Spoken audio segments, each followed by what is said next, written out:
미국이 공산화되고 있다면 믿으시겠습니까? 왜 트럼프 대통령이 사력을 다해 미국 사회를 변화시키기 위해서 노력하는지 아십니까? 이재명이 집권한 후 한국이 공산화되고 있는 미국과 비슷하게 변화하고 있다는 사실을 눈치채셨습니까? 좌파들은 교묘한 말로 사람들을 속이면서 그들의 본질을 숨기고 사회주의 이념을 집요하고 조직적으로 실천하고 있습니다. 그들의 궁극적인 목적은 공산화입니다. 부도덕한 정치인이 대통령이 되고 반미주의자, 북한이 주적임을 거부하는 친북주의자들이 대통령주의를 감싸는 이 권력 구조는 앞으로 어떤 정책이 나올지를 쉽게 예측하게 합니다. 본 다큐멘터리를 보시면 공산주의가 어떻게 사회 곳곳에 파급되는지를 잘 이해하게 될 것입니다.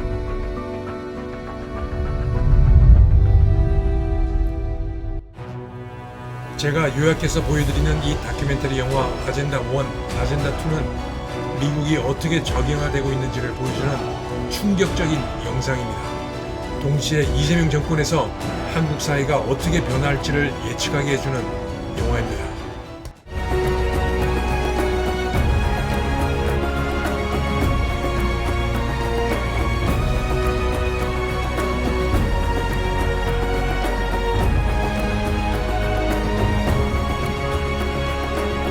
본 다큐멘터리 영화 아젠다 1과 2는 8월 5일과 6일 부가현 아트홀에서 상영됩니다. 대한민국의 미래를 걱정하면서 천천히 음미해야 할 영화입니다. Their entire purpose was to detach our culture from any moral anchors whatsoever. You look at the changes in America since 1960, perhaps. The whole culture has been transformed. The left wants you to think that the cultural changes that have taken place in America since the 1960s have done nothing but progress us forward toward a brave new world. They look at what holds society together, they understand it, but they don't want that. They want change, and they will subvert and rot every good and decent thing we believe in because they have a vision for a new society, and that must mean the replacement of the old society. This film will show that the brave new world they seek is nothing more than the failed policies and ideologies of the communism that enslaved over a third of the world's population during the 20th century. Was The Naked Communist by Cleon Skousen, who had been a former FBI agent. And inside the book, it documented 45 current communist goals from 1958. And as I slowly read through the list, seeing how specific their agenda had been to subvert us on the inside, I couldn't believe it.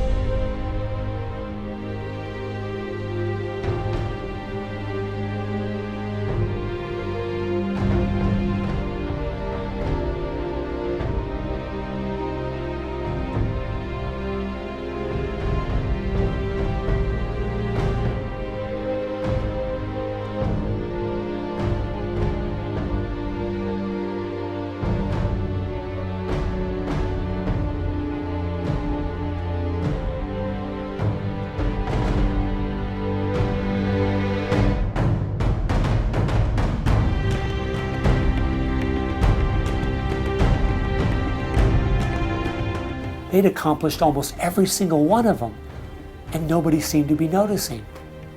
For at least the last 50 years, they'd been working actively behind the scenes, in the shadows, trying to move our people and our culture in a direction that was designed to destroy us.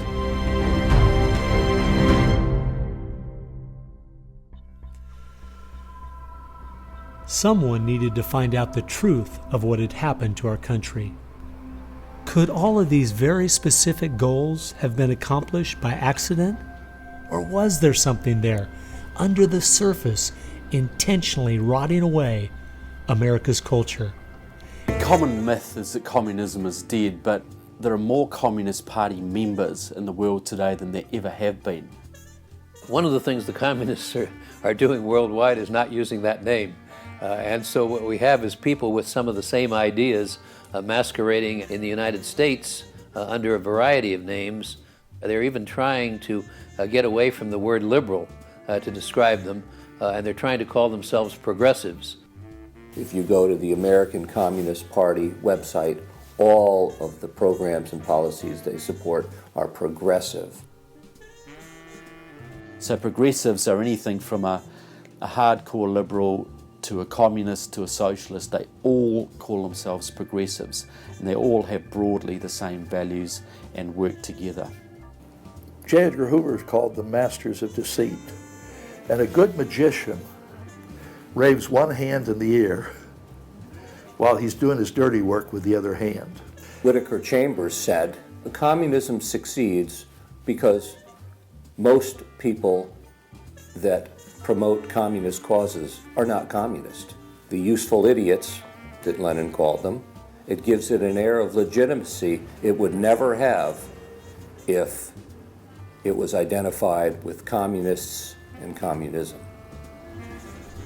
So why has it been so easy for them to get people on the left who aren't communist to push forward their agenda?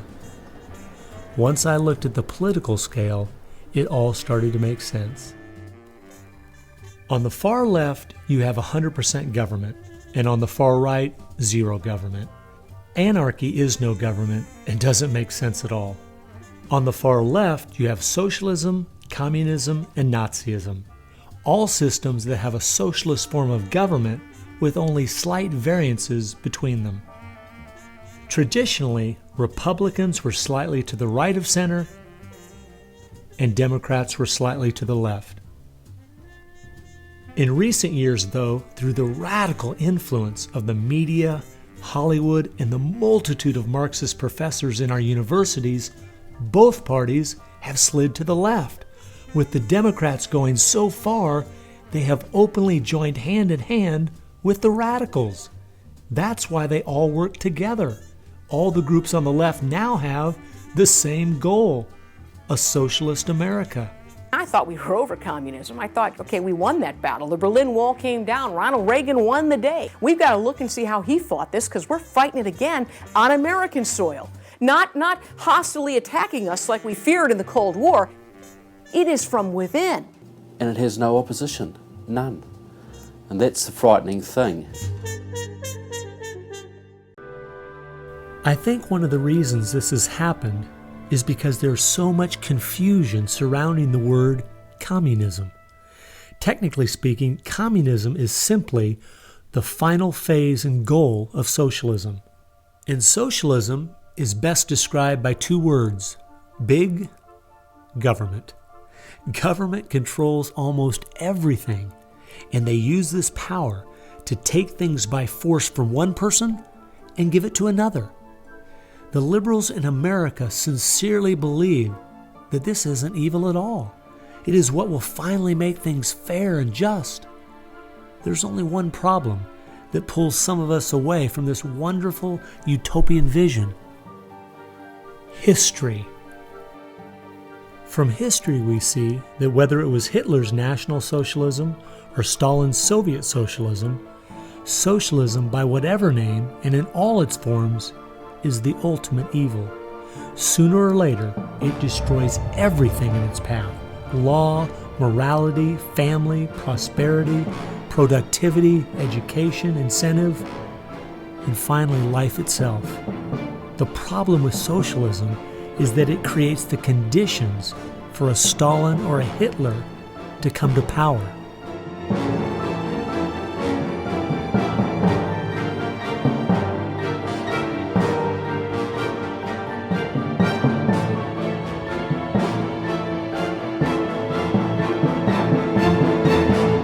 And that's why communism has such relevance today.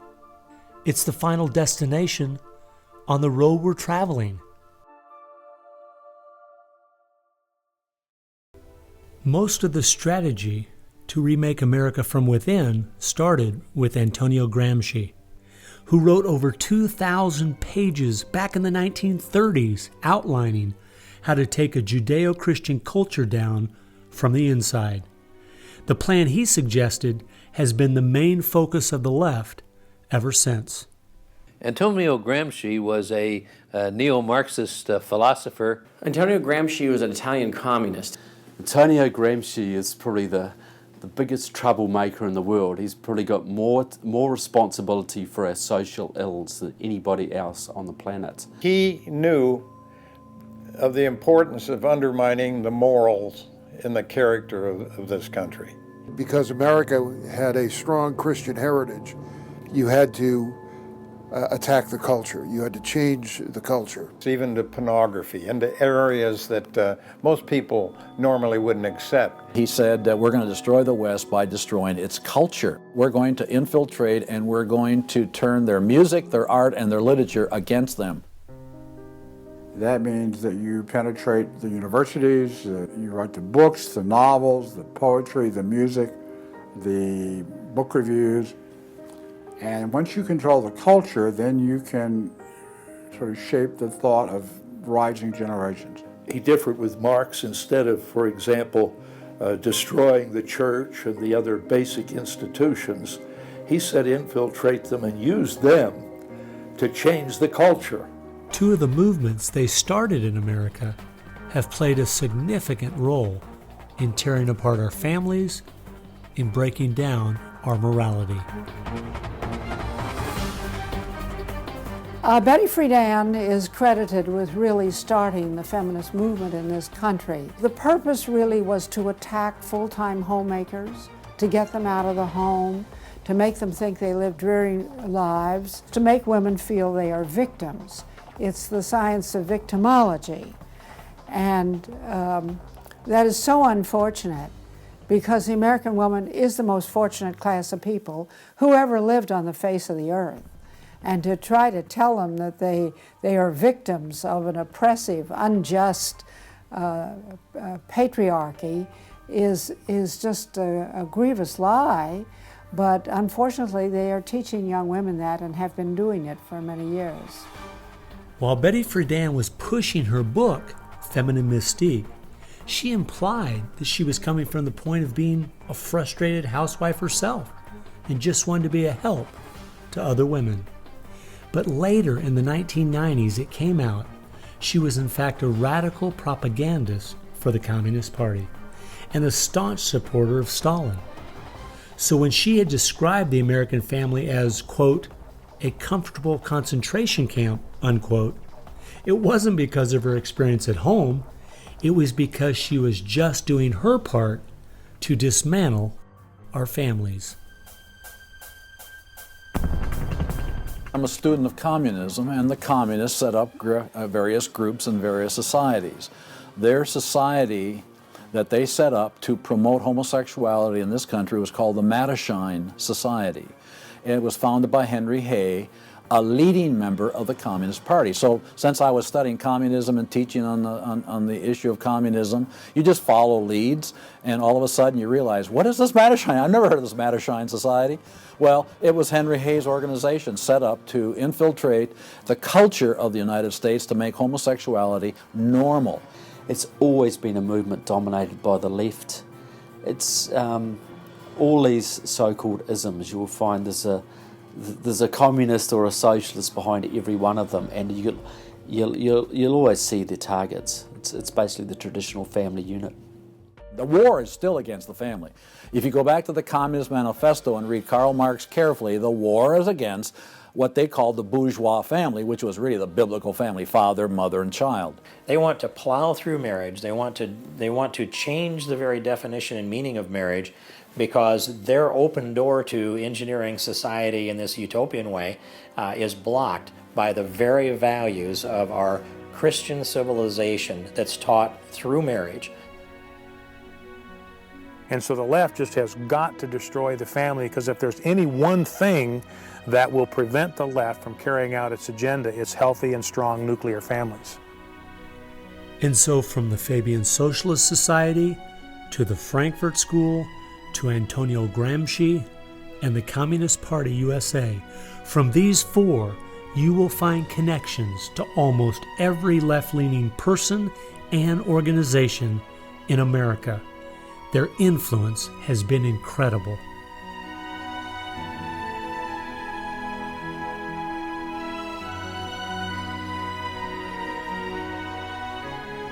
It was in the 1960s, all the groups on the left seemed to realize Antonio Gramsci was right. In a Judeo-Christian society, you will never be able to persuade people to rise up in a Marxist revolution and start killing each other off. The only way to take the culture down is through penetrating the institutions of influence to change the people from within.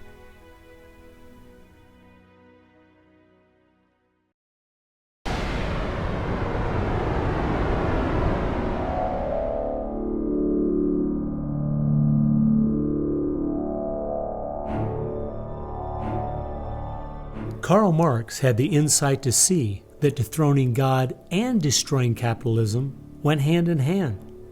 As you attempt to dethrone God by erasing the morality in a society and destroying his institutions, the family and the church, you are destroying capitalism. Because as the families fall apart and the church loses its influence, society starts to crumble. And then government has to expand to pick up the pieces. It's obvious if you're trying to subvert a country, you want to control the news, you want to control public opinion. A lot of people realize, well, there's a biased media, and most people know that. Even the Washington Post admitted it. Yeah, we were biased for Obama, so what? And when you enter into the equation, so what? That means the biases, the opinions of the reporters enter into what is news. They decide whether you have a right to know. And it's no longer a bias. They turn from just political bias to activism. They go to the places that influence, or I should say, where they can have leverage. They do not deal in facts because facts aren't effective for them. They have very few facts on their side. They've gone into and penetrated these major areas to where they can influence it in the direction they want to go. Which was a major, major goal, to control not merely the newsprint, but the television media and Hollywood. Stalin said himself, if I could control Hollywood, I could rule the world.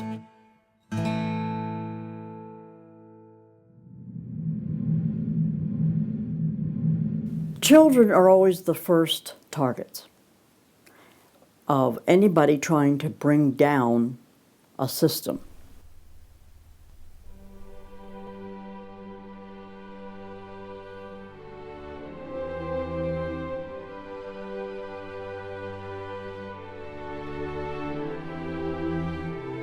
John Dewey is believed to be the most influential man in the whole area of public education. He went to Russia in 1928 to help study the Karl Marx way of education and bring it back to America. Dewey was an atheist. He was a socialist, a humanist. He was part of the Socialist Society in America, helped found that. What he believed in was that education should socialize the child to make him a willing tool of the state.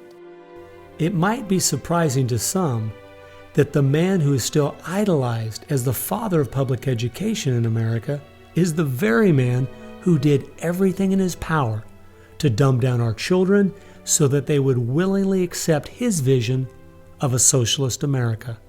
It started with Dewey in the early 1900s. It expanded, really expanded since the 1960s. The hard left gets control of the teachers' unions and the training colleges.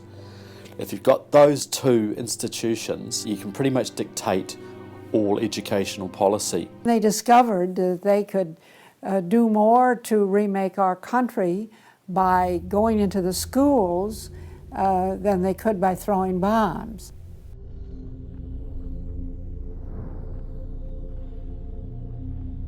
He was born of left-wing parents. He was mentored as a young man by a Communist Party member called Frank Marshall Davis. Now, Davis joined the Communist Party in Chicago, and he was very well connected there. So young Obama eventually wound up in Chicago, and he started working with the very same people that had been working with his friend Frank Marshall Davis. All of his associations have been with people that are way left of center, hardcore left. And he's doing nothing more than what is predictable based upon that background. The nicest word for his agenda is a socialist agenda, and we could go on down the line of the other descriptors of the types of an economy and a society that he's building. He's all the things that Gramsci wanted to use for social change. Yeah, he's the epitome of the movement. If you think there's no way that so few could be so effective, consider this. When the Communist Party USA split in 1992, the group that formed was the Committees of Correspondence, and it was their meeting I attended that summer at Berkeley. As I started researching that group, I saw that many of the same people who started or have worked with the Committees of Correspondence and its sister organizations were the same people who were involved with President Obama's campaign and administration. I found file after file on Trevor Loudon's website documenting with footnotes and photographs these connections. The radical left has been so successful, they have persuaded the American people to put one of their own in the White House. The left has always been good at disguising their real agenda by coming up with phrases made from words we are very familiar with, but then giving them new definitions. Social justice is the current phrase of choice and is being used to teach children the failed Marxist ideas of yesteryear are what they should strive for today. We see social justice curriculum today, which is the buzzword for communism, socialism, Marxism, which Bill Ayers is teaching. It's in many of our colleges, and the social justice curriculum is being taught in high schools all over the nation. Justice is good. If you then start calling it something blank justice, then you're modifying it. And what it really means is, I think, taking from one group of people and giving to another group. So I would call it socialisms. And it's used to break down the differences between the way things are done and the way it should be done. So when they're teaching social justice in the schools, they're not talking about free enterprise and capitalism and individual self-responsibility, all the things that made America great. The left has started multitudes of foundations and nonprofit organizations, many of which are using our tax dollars to grind America down.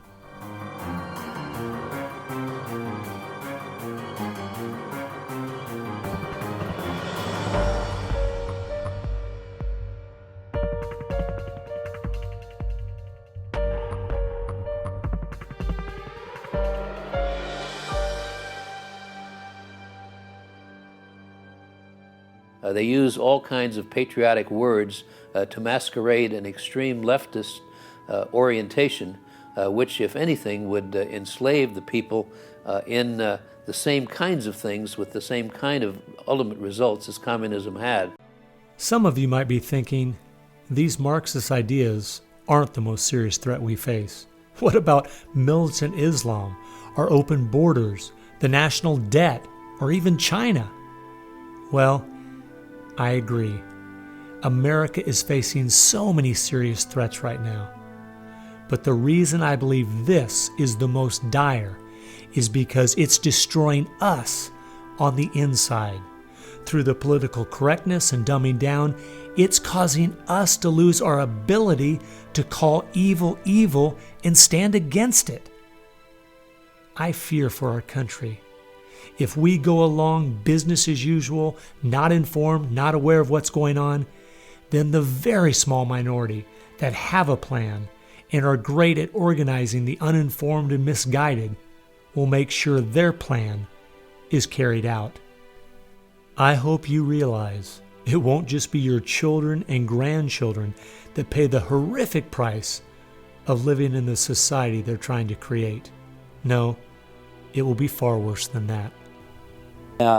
That's just not going to affect America. That's going to affect every single remaining country in the free world. Who's going to stand up to China if America doesn't? Who's going to stand up to the Russians? Is Europe going to do it? Australia, New Zealand, Canada? Not a chance. If America, and this is the point I think Americans need to comprehend, if America goes down economically, it will go down militarily. If America goes down militarily, we all go down. The free world is finished, and it'll be finished for a very, very long time.